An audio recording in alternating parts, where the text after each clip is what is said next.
Hello everybody, my name is Genaro Adrian de Lessa, and today's discussion is for Mrs. Moore's speech 1311 class, and today I'll be talking about how culture affects our everyday way of communication.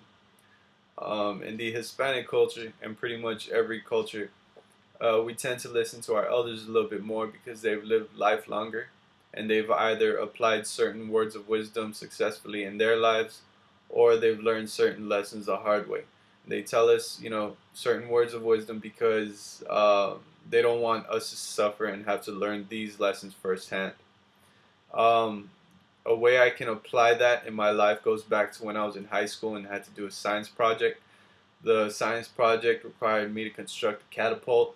Uh, they gave us a certain amount of time. They gave us like a week to complete the project.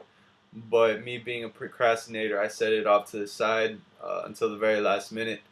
It was due Monday. I got to it the day before, Sunday afternoon, and by that time I didn't even have a sketch. So when I had started to do it and started to work on the sketch, it looked pretty good to me. Um, I had all the measurements down, and I showed it to my grandfather so I could ask for money for materials. And he always had this saying, measure twice, cut once. And he was like, "Are you sure this is right?" I was like, "Yes, yes. I measured twice, and I got this down. This is what I need, and this is how much wood I need to get." And he gave me the money. I went to Home Depot. I brought back everything, and I got to assembling everything at around 10 o'clock. So by that time, Home Depot was closed, and it was too late to do anything about the project. And when I got to assembling everything, I realized that I was short on wood, and the design wasn't to my liking.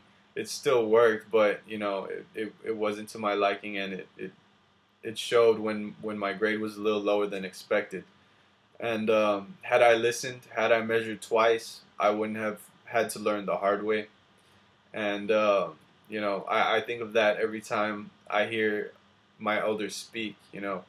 Every time I hear someone older than me speak, I think of that certain situation and how they probably know more than me because they've experienced certain things and they've lived life a little bit longer. And I think that applies to all cultures and to society in general because we learn from their mistakes and to make our life a little bit easier and to move on and to progress as a society. And that's pretty much the discussion. Thank you very much for listening, and I hope you enjoyed.